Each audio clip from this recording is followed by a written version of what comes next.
Assalamualaikum warahmatullahi wabarakatuh.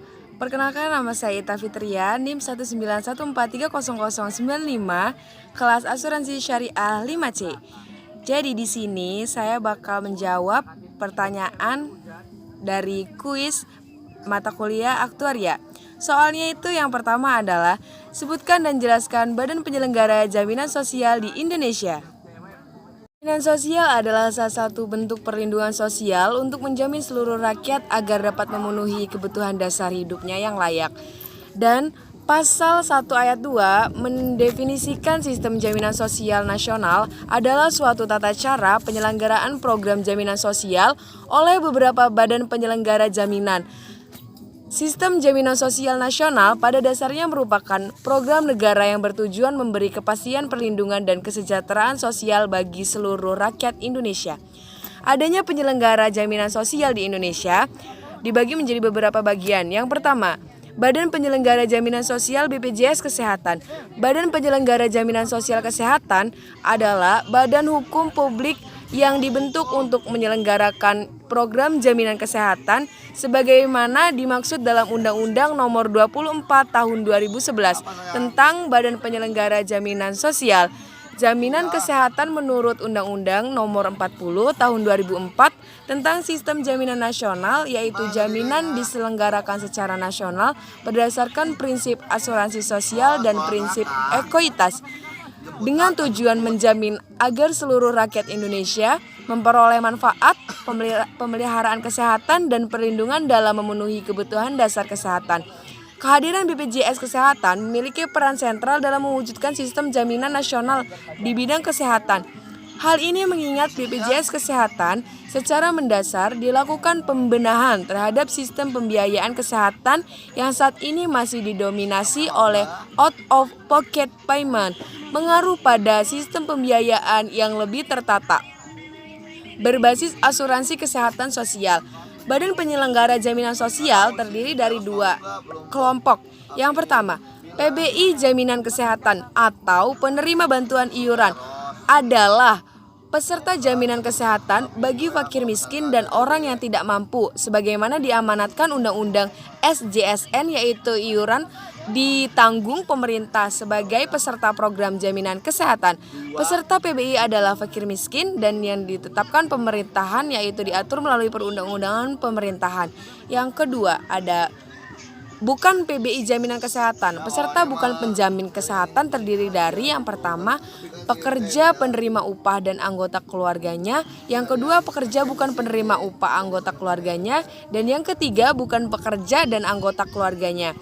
Fungsi BPJS Kesehatan, fungsi menyelenggarakan program jaminan kesehatan dijelaskan dalam Undang-Undang Nomor 40 Tahun 2004 tentang Sistem Jaminan Sosial Nasional, bahwa jaminan kesehatan diselenggarakan secara nasional berdasarkan prinsip asuransi dan prinsip ekuitas, dengan tujuan jaminan agar peserta memperoleh manfaat pemeliharaan kesehatan perlindungan dalam memenuhi kebutuhan dasar. Badan Penyelenggara Jaminan Sosial BPJS Ketenagakerjaan itu merupakan yang kedua, yang dimana pengertiannya adalah badan hukum publik yang dibentuk melalui Undang-Undang Nomor 24 Tahun 2011 tentang Badan Penyelenggara Jaminan Sosial dengan tujuan untuk mewujudkan terselenggaranya pemberian jaminan terpenuhi berdasarkan yang layak bagi setiap peserta atau anggota keluarganya. Fungsi dari peran BPJS Ketenagakerjaan yaitu yang pertama, menyelenggarakan program jaminan sosial ketenagakerjaan berdasarkan Undang-Undang Nomor 40 Tahun 2004 tentang Sistem Jaminan Sosial Nasional, yang terdiri dari yang pertama, Jaminan Kecelakaan Kerja atau JKK, program yang memberikan perlindungan dalam rangka menanggulangi hilangnya sebagian atau seluruh penghasilan yang diakibatkan oleh adanya risiko-risiko sosial seperti kematian atau cacat karena kecelakaan kerja, baik fisik ataupun mental. Yang selanjutnya ada Jaminan Hari Tua atau program yang ditunjukkan untuk menjamin agar peserta menerima uang tunai apabila memasuki masa pensiun, mengalami cacat total tetap atau meninggal dunia. Jaminan Hari Tua diselenggarakan berdasarkan prinsip asuransi sosial atau tabungan wajib. Manfaat jaminan hari tua berupa uang tunai yang berasal dari akumulasi iuran dan hasil pengembangannya. Yang ketiga ada jaminan pensiun atau program yang diselenggarakan dengan tujuan atau mempertahankan derajat kehidupan yang layak pada peserta kehilangan berkurang atau penghasilannya karena memasuki usia pensiun atau mengalami cacat total atau tetap. Jaminan pensiun diselenggarakan berdasarkan manfaat pasti dan prinsip asuransi sosial atau tabungan wajib. Jaminan kematian, program yang diselenggarakan dengan tujuan untuk memberikan santunan kematian yang dibayar pada ahli waris peserta yang meninggal dunia. Soal yang nomor 2, jelaskan pengertian dari asuransi jiwa syariah serta paparkan apa itu aset, liabilitas, dan ekuitas dana tabaru serta kinerja dana perusahaannya.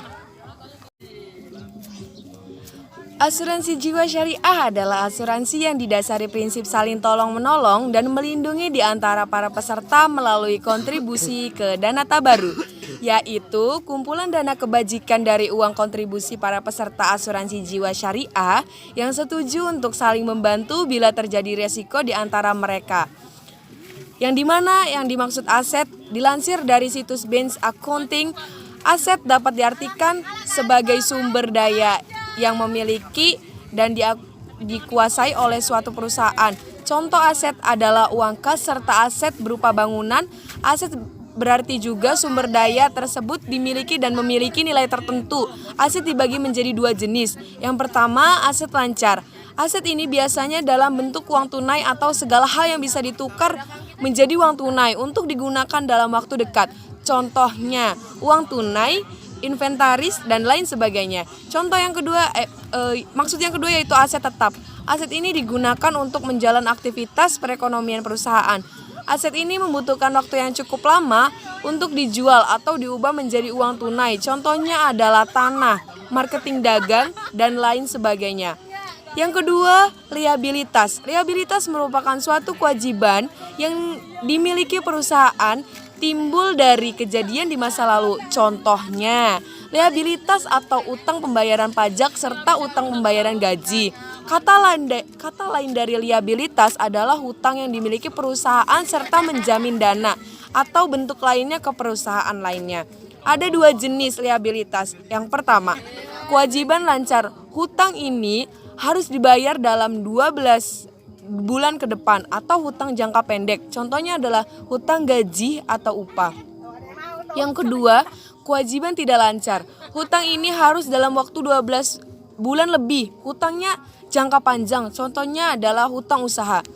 Selanjutnya ada ekuitas. Ekuitas merupakan selisih antara aktiva dan kewajiban perusahaan atau entitas, hak pemilik atas aset sebuah perusahaan serta dikurangi jumlah kewajiban. Dana arti ekuitas adalah modal. Dengan demikian, rumus ekuitas adalah aset dikurangi kewajiban dan liabilitas.